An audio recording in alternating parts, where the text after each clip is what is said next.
Well, that was interesting. Denver Broncos, my life, commercials, no bullshit. So today is the subject of would Pat Bowlen sign Deshaun Watson?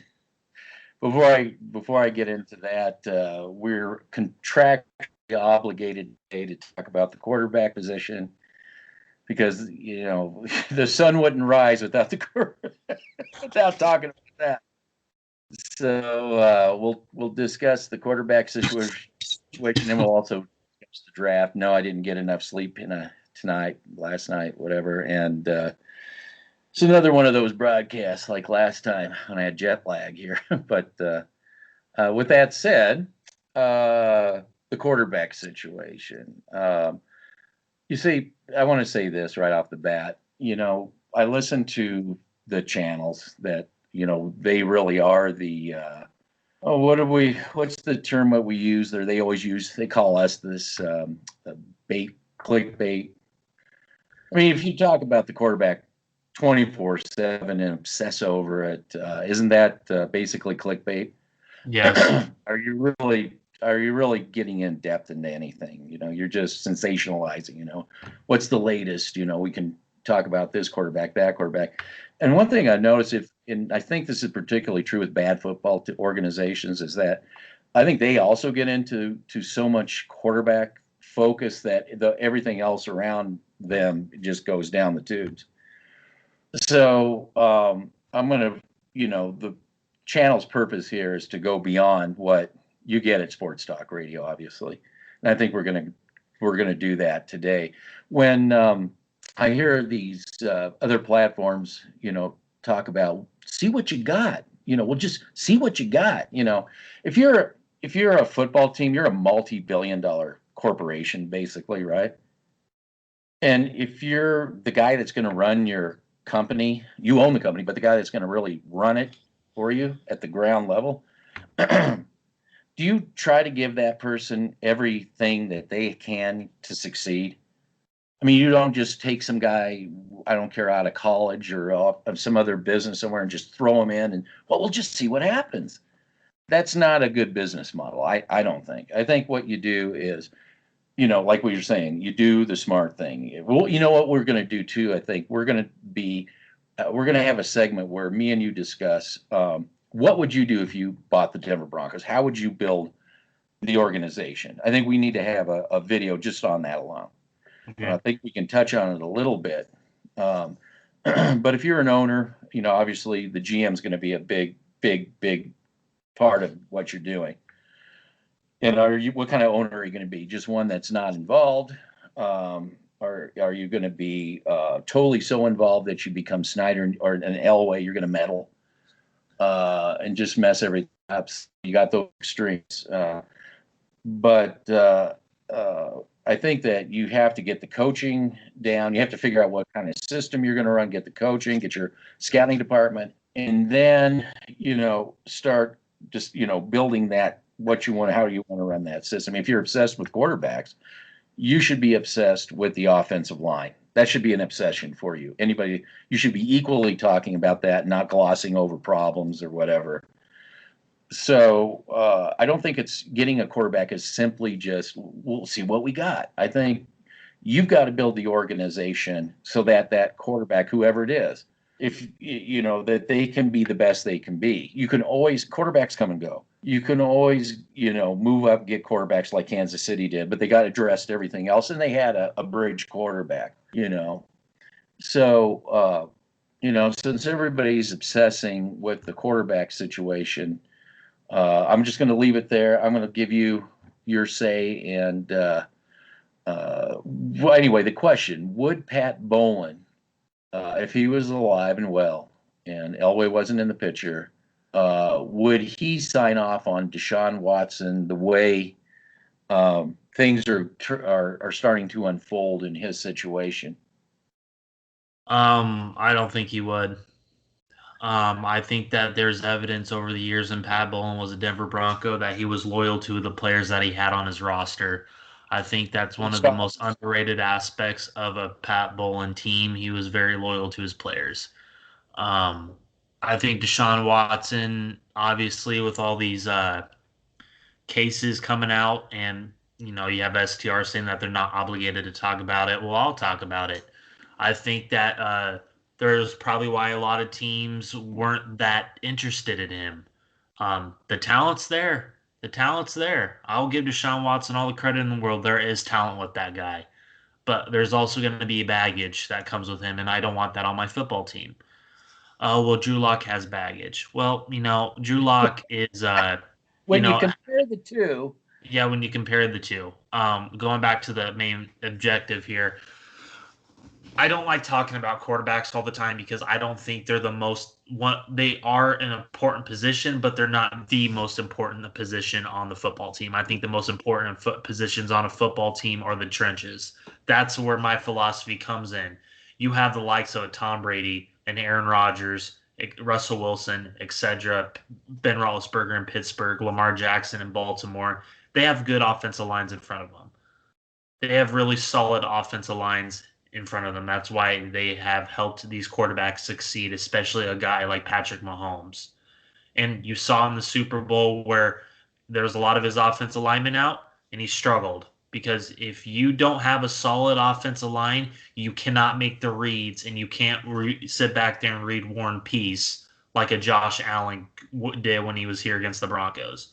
So, but I don't think he would bring in Deshaun Watson. I just don't see Pat Bowlen rooting up his entire organization for just one player. well, yeah, and I think what happens is you have to go back farther when Vic Fangio was hired. I don't think that Vic Fangio would have been put in the situation that he was put in. I think that Pat Bowlen would have made this. There would have been a lot more for Fangio to work with coming into this. Absolutely. Yeah, perhaps. I mean, I would say that better No, than I what agree with you 100%. he would. He I think definitely that, wouldn't have and came into the dysfunction. He wouldn't have came into the dysfunction. Maybe the well, let's say maybe there's the standings, the win and losses, maybe they were the same, but the dysfunction that he stepped into, and we got to give blame where blame is. He should have known and done his research to see just how dysfunctional this team. When he got hired, I thought he was the best hire, still do. That was out there at the time, but I was shocked that he took the position knowing the dysfunction. So from that standpoint, I think that if Pat Bowlen and got together with the coaching staff, said, this is our guy. This happened to be Drew Lock. Okay. I think he would give him, like I said in the very beginning, I said, you give this guy every chance you can to win. What did they give Lock? Okay. can I just ask you this? Aren't they with the free agent moves, and I'm not really excited about the free agent moves. I am excited about George Payton. I do believe in his philosophy. I just think his hands tied, like we both predicted it he would be. But but I'm gonna go off of your point. Aren't they trying to give Locke? I think George Payton actually likes Locke. I mean, with the moves that has been going on, they haven't brought in a veteran. That's pissing STR off. And like, what did we say in the last video? How pissed off STR is, that's good. That's good because George Payton's doing something right. Yes, I want to address that for a second, because I didn't address it in the last video. I was listening to STR, and they were just wringing their hands. We don't know what went wrong. We wanted Flacco. We were just so sure. We wanted Casey. We were just so sure. We wanted Juwan James. We were just so sure. We wanted Boye. We were just so sure, and on and on. And I'm like, we were the channel that told you why not to get those people. So these are the people telling all you people that want a thumbs down and are following that. Okay, they led you to the 5-11. We didn't do that. Okay, because that was a lot of what we didn't want.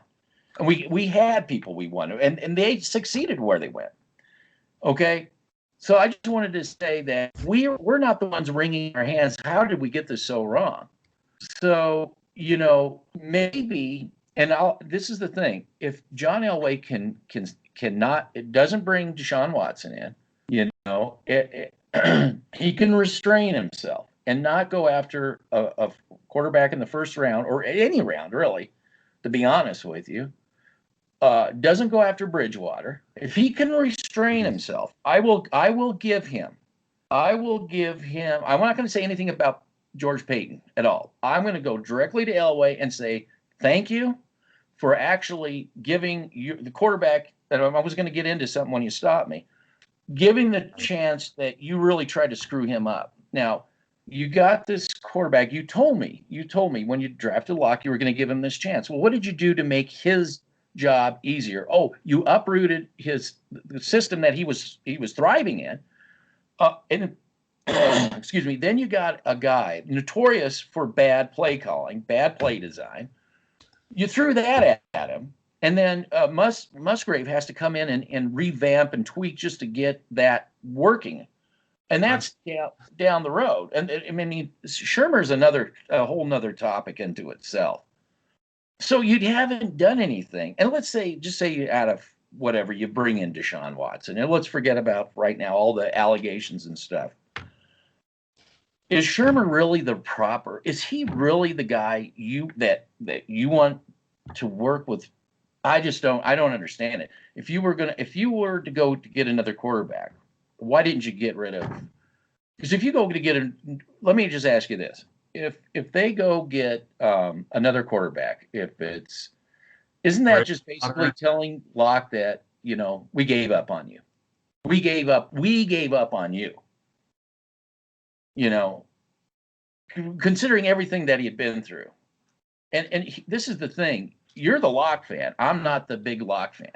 But what I'm a fan of is that you make every effort you can to give this guy the best chance. And we can get into the offensive line too.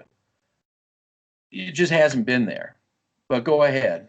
No, just to expand on your point, I see the potential in Locke. Mm-hmm.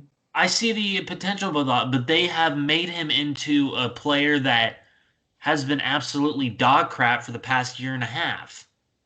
And that is not the Drew Lock I saw coming out of college. The Drew Lock I saw coming out of college was a confident guy that fit a certain system, and they were running that system with Rich Scangarillo. And I said, okay, you pair Rich Scangarillo, Drew Lock, and it showed those 5 games that he started. Well, the last 5 games he got better. Because they were running the Mike Munchak scheme, buddy. They weren't running. It was a lot of 50-40 with Shermer. You're the first person to bring it up out there at all. And it's true. It was the Mike Munchak system that he was thriving under. A lot of run, pass, a lot of RPOs, a lot of bootlegs, a lot of that. Yeah. All Shermer's system is 3 wide receiver sets, and it's medium routes or go routes. That's all his route tree is. Yes. How does that help a quarterback? So if you the feel good sites in STR, you bring Deshaun Watson in behind this offensive line. Apparently, they're saying it's the best in the AFC West. Don't get me started. How is he gonna do? How is it? You bring Deshaun Watson. How is he gonna succeed? Oh, they have great wide receivers. That's another thing with Locke. Why didn't you get him protection? A Tristan Wirfs, who just won a Super Bowl, who protected one of Tom Brady. Why couldn't we get that guy? Oh, no, we needed Jerry Duty. We needed Jerry drop the ball duty. We needed that guy instead of a Tristan Wirfs. I hated that pick because it was the Al Davis Raiders again. Yeah, the offensive line pick doesn't look sexy until, I mean, it's great to talk about quarterbacks all you want, but when the rubber meets the road, it looks sexy when you draft a guy that nobody can get around and your quarterback can just keep hitting targets all day. Nobody notices that. I all I do is on this offseason, I've been watching the Lions the whole time. And we're 11, it's 5-11 again. But doesn't it shock you that now all of a sudden people are talking about Rashawn Slater possibly going to Denver? I was the first person to bring this guy up. Everybody thought I was crazy. Oh yeah, you got the bot for Broncos country, whatever the show is. They're talking about offensive linemen. There is a guy on there I do like, but the other guy's an idiot, and I'm not going to call him out. But I'm just saying, like, now you guys called me a figure in the dark, but now all of a sudden you guys are talking about Rashawn Slater, Micah Parsons. That's another pick I wouldn't get. I'm sorry, I just don't think that Micah Parsons fits this scheme. He doesn't. No, that's just more. That's what is it? Here it is. Everybody in the bubble because they don't know about Collins, for instance. They don't know about Jamie Davis either. Yeah, well, it's so off their radar. But if they picked up Jamie Davis, they would just be, huh? Huh? Huh? A terrible pick. What are you doing, George Payton? Yeah, yeah. Well, I don't know. I mean, I don't know if Davis is going to go in the first round. He may. No, he's more of a second round to fourth round type talent. He's not a first round like a Collins and a Oh, now Parsons. that may be something. That may be a reason to pick him up. And And it may. but doesn't that entice you to take a Rashawn Slater at 9, and then you can go after a Jamie Davis in the second round? Then you Yeah, have important positions hopefully secured with young talent. Jamie Davis, huh? What? Yeah, You're not talking about the quarterback. Is he a quarterback? Well, yeah, I'm just letting you know. I'm doing a draft coverage on Thursday, and if they draft a quarterback, I'm not going to be happy. I will come on here and I will. I'm sorry. You're I going do to not. spit cyanide with every Justin verse. Fields, baby. Justin Fields, baby. Well, isn't San Fran more likely to pick up Justin Fields? I had Mac Jones. Well, I think Mac Jones would be a great fit for is New England. I think New England would be the perfect fit for Mac Jones. This offensive line with Mac Jones, they'll kill two quarterbacks with one pick. They'll kill two quarterbacks with one pick. But let me ask you, because you asked me earlier, would Pat Bowlen bring in Deshaun Watson? Oh, of course not. Now, had these allegations not come up, I'm sure he would entertain that. But this is the thing you brought up. If he had committed to developing a quarterback, that's what he would be working on, and he wouldn't be listening to STR. And believe me, he wouldn't be paying attention to any of that kind of stuff. So no, he would. Doesn't that feel like what George Payton's doing though? He's not going after these. He's not going after. Okay, he's testing the waters. He's dipping his toe in the waters. Okay, I'll say that. But if he was fully committed to move on from Drew Lock, he would have done it by now, in my opinion. I don't think he's going to draft a quarterback. I honestly don't think he's going to do that. Well, I just don't see where there's. Like I said, that makes sense. If you're going to draft a quarterback, then why is Shermer here? The way I mean, they need to get something worked out with him. He needs to, just bringing in quarterbacks and see what we got, see what sticks on the wall. That's not good management. That's not what good organizations. And you were talking about Locke being, in my opinion, the Locke should be good enough to at least make him into a bridge quarterback. I mean, and quite frankly, that's a playoff quarterback. That's a quarterback that can take you to the playoffs. That's even a Super Bowl quarterback. I don't care. Yes, that could be if they got the player personnel around. That's fine. That's fine. But I watched and been watching trench film, and how that relates to the quarterback situation. And I don't spend my time listening and hearing echoes. Okay. And I'm thinking of what I want to do too is maybe even purchase the all 22 because I'm looking at the other team's highlight. But let me just give you an example. And even one play can say a lot. The play that got, and this goes to the quarterback, the play that got Locke injured. I sent you the link. I don't know if you watched it. I did. I put exactly where, and this isn't just about our offensive line. It's about what a really well-structured defensive line does. He schooled the interior lineman, schooled Reisner. He was around Reisner so fast, and he knew what he was doing. It was like in a blink of an eye, and he put himself in between Bowles. Before he did that, though, he looked at his edge rusher. The two guys looked at each other and communicated. We don't have that kind of thing going on. He got in between Bowles and the edge rusher, and what that did is that allowed the edge rusher then to cut inside. And Wilkinson, I mean, that guy was horrible. Thank goodness he's gone. Yes, and I know he's probably going to be a third stringer on Chicago. What was it, Chicago? Yeah, he's going to be a third stringer. I mean, or at least second, because I'm sure they don't want him to start. No. Yeah.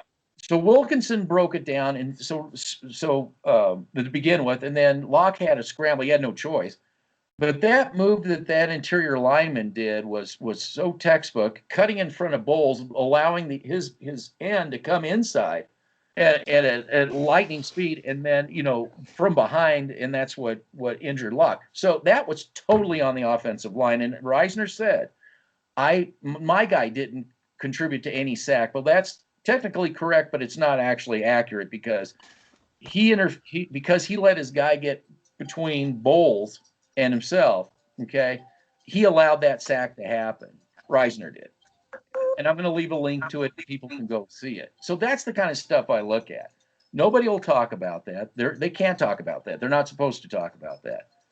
But I'm going to show it, and these kind of things need to be talked about. I don't care if it gets people upset. Well, it's one play. That's a huge play because you got your quarterback killed. Okay, that could have been Deshaun Watson. Okay, then everybody would be talking about it. Okay. I don't understand, and you talked about this earlier with Vic Fangio, and I didn't get a chance to talk about it. But I don't understand why people are so down on a Vic Fangio, because if he was not on this team, our team would be dog crap. Because they only have one other place. I'll tell you why. Because they only have one other place to go to blame. And where's that? Elway. That is Elway. That was the whole thing. When they were looking for the next coach, before they hired, they said, next time, if this guy fails, it's on you, Elway. Of course, they lied again. Well, yeah, because Elway shielded himself with Paton and Fangio and Shermer and all these other people. I don't understand why all you fans hate Vic Fangio. I don't understand it. I have sat there. I have taken it. I have looked at the progress on this defense, and people like to say, "Oh well, you have James Marilat who's saying all this, oh well, we should blame Vic Fangio too because at the end of the game his defense fails because their defense is on the field 90% of the time because the offense is dog crap." Yeah. Oh, that's Drew Lock's fault. Yeah, that's Drew Lock's fault. Well, this is the way I see it. No, it's Vic Fangio's fault. This is the way I see it. Vic Fangio they're lucky to have him. Period. They're just lucky to have him. He's a hell of a coach. But Vic Fangio, I'm blaming him for signing on to the Denver Broncos because he should have knew. He should knew what he was getting into. It wasn't just a matter of the wins and losses. It was the dysfunction behind it. Dysfunction behind it. But you have to sit there. He probably was duped in signing the contract because Elway probably promised stuff that he didn't promise him. Yes, and that's probably why he was given the leash that he has, which is give. I'm fine with that. Yeah, give Elway credit for that. Head coaches left and right. I mean, we have been, but at least it's not 2 years you're fired, Fangio. I'm not. Well, I think Vic Fangio is going to be here next year. I really do. I don't think he's going to get fired. Yeah. So you have sports talk radio, but if Elway again can restrain himself and say, "Look, I didn't get you set up. We screwed up with the offensive coordinator thing. That's not your fault. That's on me. You're doing a great job with what I asked you to do. So I don't care what the voices are saying." So I mean, if Elway, here's the thing. I want to say something positive about Elway for ding ding ding ding ding ding ding. It's confetti coming down. It's a miracle. Let's say that they sell the Broncos. You know what? Again, this goes back to Deshaun Watson. The conversation is the talk in the limited bubble here that they can't think outside of that was doesn't Deshaun Watson make the Broncos look better? And I'm like, you absolutely don't know what an you don't know what an owner is looking at.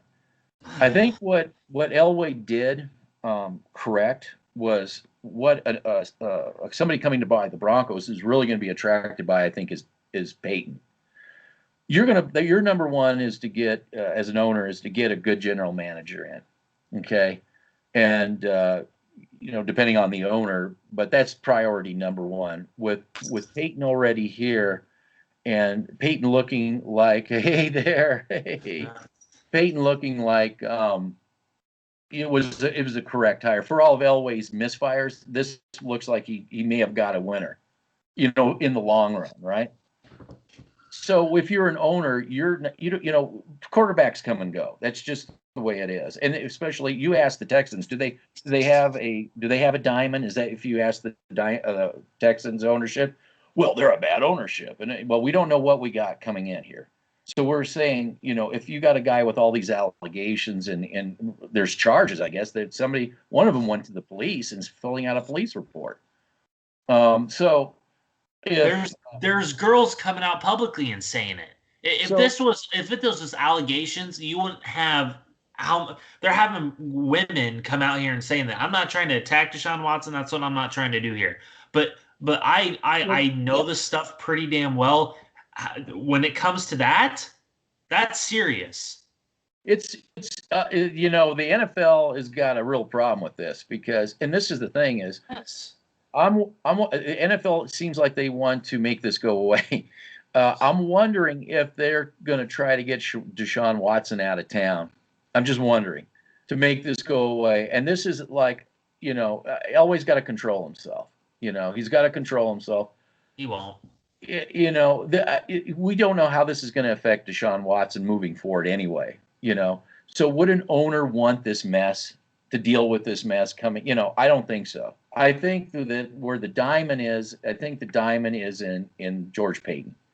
And I really do. I'm telling you right now, I'm sorry to interrupt you. I'm very sorry to interrupt you. But I'm just saying, I am, the more I read about George Paton, the more I read about this guy, he is a culture changer. And it's not because of the propaganda films. It's not because of the propaganda films. I'm talking about what I've read, and I have a buddy who's a huge Minnesota Vikings fan who knows George Paton. I'm going to be doing an interview with him soon, by the way, and I'll send it to you so we can get some insight on George Paton in Minnesota. He literally said that you guys you guys got a home run hire in George Paton, and he agrees with me and your concept. It's not just me and you talking about this. Outsiders think that the Broncos are a terrible organization, but he is shocked that we got George Paton. Time out. They're a terribly ran organization under Elway. Yes. Okay, that's what has to be cleared. Okay, it's just so we're not just throwing general statements out. Yes, but I think that George Paton has a philosophy here, and it's ramen noodle soup, draft and develop, but he wants to build in the trenches. He said that in his introductory press conference. But we saw in the moves this offseason that he was looking for a defensive lineman, but Elway probably was like, oh, no, go get Ronald Darby. I love Ronald Darby, but that contract scares me. Okay, where were you, Elway, and where were you, all you people in sports talk radio, you film showers, where were you last year at this time when I was the lone voice asking for Darby, get him cheap, take the chance, he's an up and comer. If you just get him, healthy again, you wouldn't be spending all that money. But no, don't listen to me because I don't know what I'm talking about, right? Yeah. So again, so the shining diamond is George Paton in this because, okay, let's get into Bezos real quick, Dr. Evil. I think that Bezos would definitely jump at the Denver Broncos for the simple fact it's the easiest buy. You've got a bunch of siblings squabbling, so you're like, look, this is an easy pickup for me. And I've got squabbling siblings, and all the competitors. Okay, say the highest bid is $3.5 million. No problem. I'll give you $4 million. And what are those squabbling siblings going to do? They're going to jump on it. Bezos is not interested in the Denver Broncos other than it's a door to get to the NFL, to get inside to the NFL. That's what Bezos cares about. There's a pro and there's a con with Bezos. The con is he's the Broncos to him is just a ledger sheet, and I'm going to tell you right now, you know what the stadium is going to be called. Let's just be honest. Is there one already called Amazon that I'm not aware of? Okay, we already know what it's going to be called, and they're going to kick off the Mile High. All you taxpayers that built the stadium, F you. that's going off. It's strictly going to be Amazon. There's some of your cons. I could care less about the team. I'm looking at the leisure sheet. It's The going to be upside. so political. Oh yeah, well yeah, it'll be That's a different getting story. into Czechoslovakia. It'll be like getting into Czechoslovakia just to get into the stadium. Into Stasi Germany. Hey, boss, yeah. All that BLM shit. Yep. Yeah. So the upside is that he's not going to meddle. That's definitely not. He's gonna look like he's got George Paton, and he's going to be like, dude, you do what you got to do. I've got to look at the ledger. I'm doing all this meddling in the NFL, and Bowlen. Well, Bowlen did a lot in the NFL too, but he built it from the Broncos, centric with the Broncos, out to the NFL. He made sure that the Broncos, and it's not just about throwing money. Pat Bowlen could have just threw money, but that's not what it's about. It's about that relationship, He cared about the Broncos. Really, Bezos doesn't. But not enough where you're overly meddling. No, but I understand what you're saying. But Jeff Bezos doesn't. He's not going to be for all the people, STR, all the feel good sites. Jeff Bezos. He's going to be he's going to be a Dan. He's not going to be as bad as a Dan Snyder, but he's going to be Dan Snyder-esque. He's going to be the Rockies owner. It's going to be worse than the Rockies, in my opinion. Well, here's the thing. If you get lucky, if Peyton is the guy, maybe he can, just out of dumb luck, build something good for the non-interested owner. It's like whatever you got to do. So I see it more like Al Davis, with the exception of you take the meddling part of it out, because Al Davis was just entrenching himself in the NFL to the point where the rest of the owners were just, it wasn't good. And that's another thing too. Bezos, oversteps it in the NFL because that's it's an old boys club there, and he's new money. Okay. Can I ask you this with the whole ownership situation first? We can touch it up real quick, and maybe in a future podcast we could talk about, but who do you think, besides Jeff Bezos, is there anybody else out there that you think could be a possible, maybe like a guy that's sliding under the radar that could be a good owner that you've been looking up research or articles about? I haven't looked up anything. It's just that because they talked about it, I just happened to put together. Well, what if? I wouldn't be shocked if Peyton Manning gets a group and they buy it. His wife is the owner of the Minnesota Timberwolves NBA. The China bought NBA. But I'm just saying, it is what it is. But I wouldn't be shocked if I see Peyton Manning in a group buy it. I mean, I wouldn't be shocked. I don't know if the NFL is into group buying though. They're frowning on that. So, but Peyton Manning's a part of that, because Peyton Manning's a big part of the NFL. Well, I'll tell you what, the NFL may rather have Peyton Manning owning a team than Bezos owning a team. Be honest with you. Yes. Oh yeah. Because of that, because there's only one direction that Bezos is going to head towards, and that's the league itself. Yes. And that may not really go well with the Rooneys, the Hunts, the old money, the old school.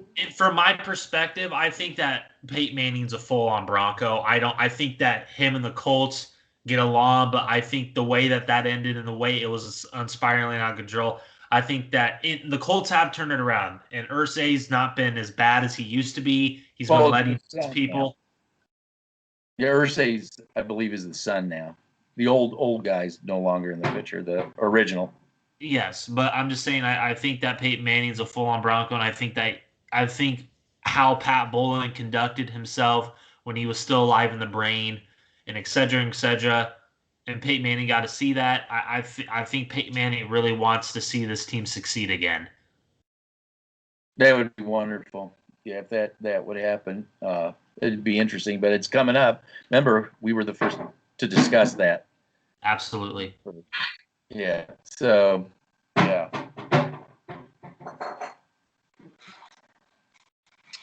Anything else? Nope. That's it. I'll let you get back to your stuff, and you have a good day. Yeah, you too. Okay. Take care. Yeah. Take care. All right, bye. Bye.